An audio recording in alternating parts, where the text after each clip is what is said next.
What is up, everyone? Potato here, bringing you another game review time with Potato about games and stuff.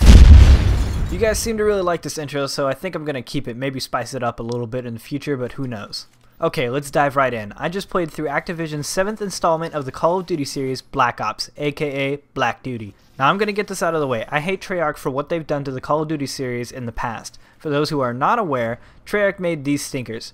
Call of Duty 2, the big red one. Call of Duty 3, Call of Duty World at War, Call of Duty Modern Warfare Reflex, which was on the Wii, so I'll let it slide.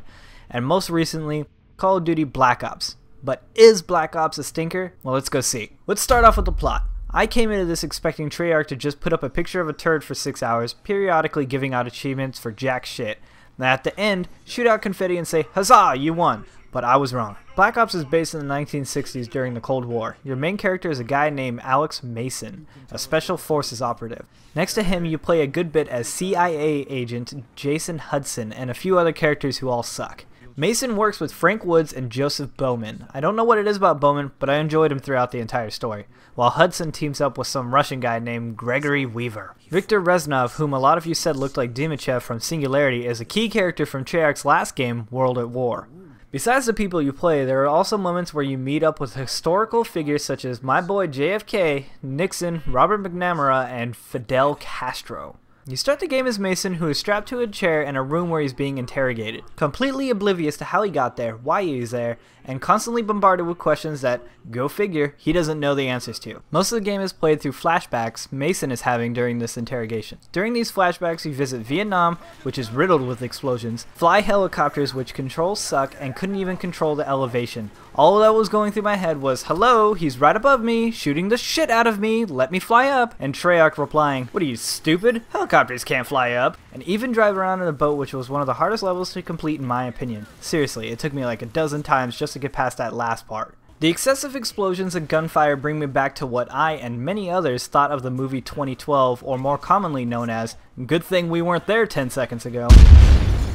Between all that gunfire and just plain old fire, there is a somewhat solid storyline, but the way they go about telling it is stupid and inconvenient. Every cutscene is just shy of enough time to really grasp what's going on. Let's just say Mason has these numbers stuck in his head, his interrogators want to know what the numbers mean, there's this toxic gas called Nova 6, and you get a Spaz 12 that shoots Dragon's Breath ammo, which in reality is mostly for show, but in-game blows off entire limbs and sets people on fire a few dozen feet away. Awesome. Let's get off of the plot and knock out a few more categories. Graphics. I love the fact that they continue to put these games out at a stunning 60 frames a second. But it's basically just an amped up version of World at War, mixed in with a few Modern Warfare 2 stylings. Nothing new here. But did you really expect much of a change? Sound. Aside from footsteps being a lot quieter in this one, which impedes me from being a sound whore, the voice acting was top notch. Multiplayer. Ah yes, multiplayer, the chewy center of any great game. I'm not going to get much into explaining the multiplayer as 90% of the fucking internet is already putting out videos for it, so I'll just touch on it. I love the new leveling system. Instead of waiting to hit that certain level to get that gun you want, just save up your money and bam, it's yours. Granted, there's a few exceptions that I've noticed that don't necessarily unlock until you hit certain levels, but that didn't phase the fun I was having playing it. You can now buy your favorite attachments, perks, equipment, and more. You can even go into such detail as adding in logos and engravings onto your guns to give it that extra little step into being your own personal gun.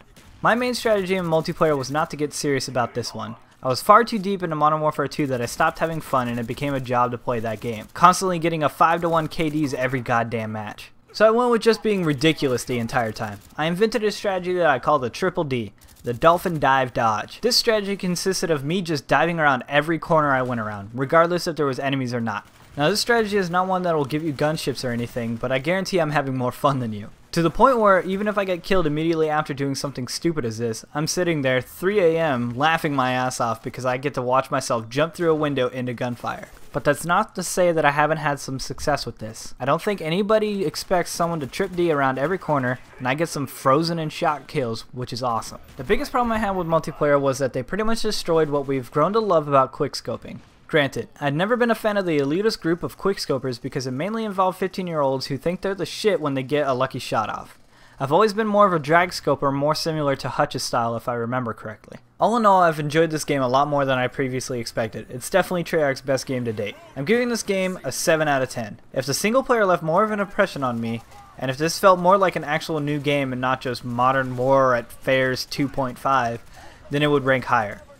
It's not worth the $60 in my mind, but would do nicely at the $40 range. Hope you all enjoyed the review. Leave any comments of things that you liked or disliked, and don't forget to smash on that thumbs up button for me, won't you? And I'll see you for the next Game review time with Potato about games and stuff.